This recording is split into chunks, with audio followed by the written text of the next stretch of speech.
Hey guys, Yuri here. Welcome to another episode of Ask Yuri. I'm in my new office, my new house. This is actually pretty cool because I've got my man cave downstairs now. Got my desk set up. I finally got my own space, whereas in our loft, I was literally working from our kitchen table. So I'm going to be cranking out a ton of videos for you and obviously a bunch of other stuff. So stay tuned. So today, we're going to get right to it. So we're going to look at a question that I received a little while ago, and it has to do with whether jumping rope, skipping, is better than running. That's a great question. Now let me put it this way. Running a marathon, the fastest marathons are run in 2 hours, just over 2 hours, right? 2 hours, 20 minutes, and that's an Olympic pace.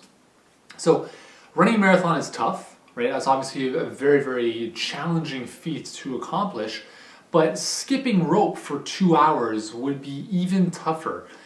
So I challenge you to try skipping for 2 hours. And if you can, most likely you would be able to run a marathon. Obviously there's very little transfer between running and skipping rope. But what I'm trying to get across here is that jumping rope for the same amount of time that you can run is obviously a lot tougher.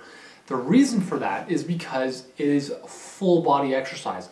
Now, you might say that running is full body as well, and it is, right? Because when you're running, you're getting your arms moving, and that's great. They contribute about 10 to 15% of the forward movement.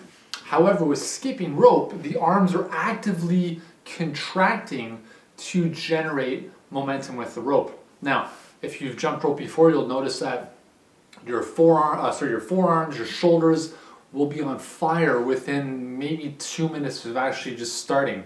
So the upper body gets a huge amount of work. At the same time, skipping rope is fantastic for your lower body.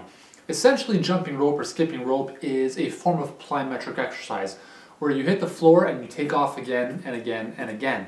That's basically what plyometrics are. And if you're looking to have more spring in your step as a runner or as an athlete, if you want more defined calves and legs in general, you want stronger ankles, skipping rope is fantastic because it forces you to land on the balls of your feet, right? Not on the heel of your foot like a lot of runners do, but it forces you to land on the balls of your feet, and that trains your muscles, and it's very, very effective. So is jumping rope better? It depends what you mean by better. If you're a runner, it's a great form of cross training, and I would definitely recommend doing it every now and then. When it comes to losing weight, burning fat, again, I think the combination of interval training using a jump rope or running with intervals is very effective. The key is variety. So if you're always, a lot of people are like, well, I'm running, I'm doing intervals, or I'm running on the treadmill 5 days a week. I've lost this amount of weight. What can I do to take it to the next level? Other than strength training and focusing on your diet, what you want to do is add some variety in, right? So instead of running all the time, try skipping rope. Within 5 minutes, you'll be done. I guarantee it. It's a very, very challenging form of exercise. So again, depends on what your goals are. If you're a runner and you want to be a better runner, focus on running and incorporate jumping rope every now and then. If you just want to burn fat and tone up and look really, really, sharp, especially in your lower body and your shoulders, skipping rope is awesome. And again, you can use intervals, right? 30 seconds hard, 30 seconds recovery. 30 seconds hard, 30 seconds recovery.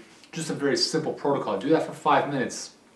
You'll feel it working. So hopefully that's helped you out. Again, thanks for the question. Is jumping rope better than running? Again, it depends. Both are awesome. Give them a shot. And I'll see you in the next video. And in the meantime, you can join me on Facebook at yurielkaim.com/Facebook. You can ask me all your questions and join me for my Ask Yuri live sessions each and every day. So until then, I'll see you in the next video.